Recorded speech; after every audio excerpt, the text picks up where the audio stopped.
শিবগঞ্জে আকস্মিক বন্যায় হাজার হাজার মানুষ পানিবন্দী হয়ে পড়েছে এবং ১৩০০ হেক্টর ফসলি জমি ২১টি শিক্ষা প্রতিষ্ঠান তলিয়ে গেছে।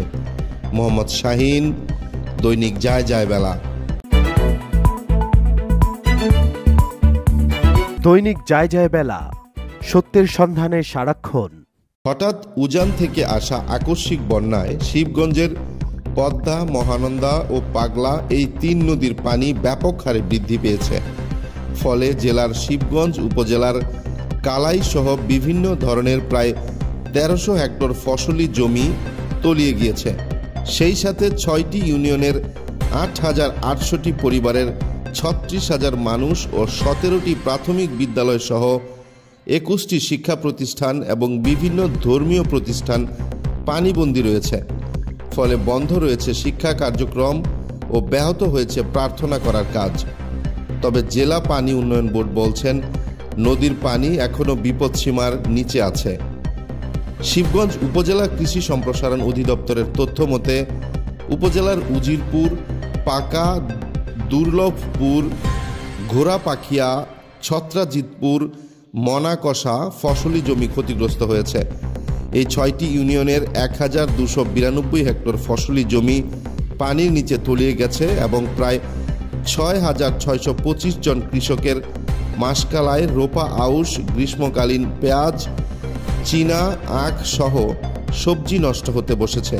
আকা ইউনিয়ন পরিষদের প্রশাসনিক কর্মকর্তা আব্দুল আহাদ বলেন, গত কয়েকদিন থেকে পানি বৃদ্ধির কারণে চরাঞ্চলের প্রায় ৯৮% পরিমাণ জমির মাসকালাই ডুবে যাওয়ায় নষ্ট হতে বসেছে।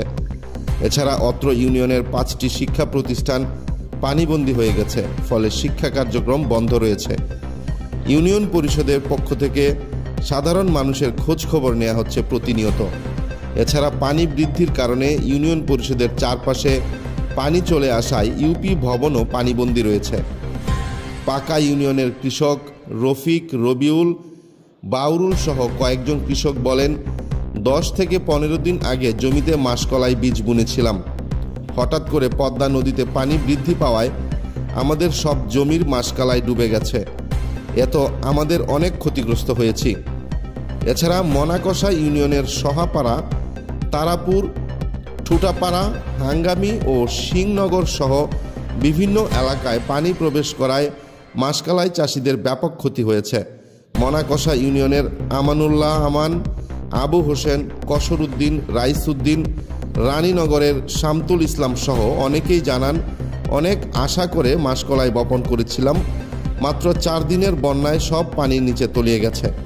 শিবগঞ্জ উপজেলা কৃষি সম্প্রসারণ অধিদপ্তরের কর্মকর্তা কৃষিবিদ সুনাইন বিন জানান, পদ্মার পানি বৃদ্ধির কারণে উপজেলার ৬টি ইউনিয়নে পানি ঢুকেছে। ফলে উপজেলার ১২৯২ হেক্টর জমি ক্ষতিগ্রস্ত হয়েছে। এর মধ্যে সবচেয়ে বেশি ক্ষতিগ্রস্ত হয়েছে মাসকালাই চাষিরা, যার মধ্যে ১২৫০ হেক্টর জমির ৩,৬২৫ জন মাসকালাই চাষি ক্ষতিগ্রস্ত হয়েছেন। এছাড়া ২০ জন আখ চাষি, ৩২ জন গ্রীষ্মকালীন পেঁয়াজ চাষি, ২০ জন চীনা চাষি, ২০০ জন সবজি চাষি ক্ষতিগ্রস্ত হয়েছেন। এদিকে উপজেলা দুর্যোগ ব্যবস্থাপনা অধিদপ্তরের কর্মকর্তা প্রকৌশলী আরিফুল ইসলাম জানান, শিবগঞ্জ উপজেলার ৬টি ইউনিয়নের বন্যার পানি ঢুকে পড়ায় ৮,৮০০ পরিবার ক্ষতিগ্রস্ত হয়েছে। আর সবচেয়ে বেশি দুর্লভপুর ইউনিয়নে ক্ষতিগ্রস্ত হয়েছে। এ এলাকায় ৭,৪১৭টি পরিবার ক্ষতিগ্রস্ত ও পানিবন্দী রয়েছে বলে জানা গেছে।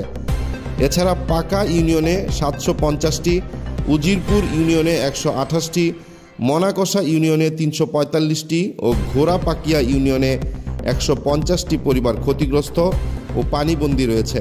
আমরা ক্ষতিগ্রস্ত পরিবারদের খোঁজ খবর নিচ্ছি এবং তাদের নাম তালিকায় অন্তর্ভুক্ত করেছি। দুর্যোগ ব্যবস্থাপনায় তাদের জন্য প্রয়োজনীয় সহায়তার জন্য আবেদন পাঠানো হয়েছে। খুব শীঘ্রই ব্যবস্থা নেওয়া হবে। দৈনিক যায় যায় বেলা, সত্যের সন্ধানে সারাক্ষণ।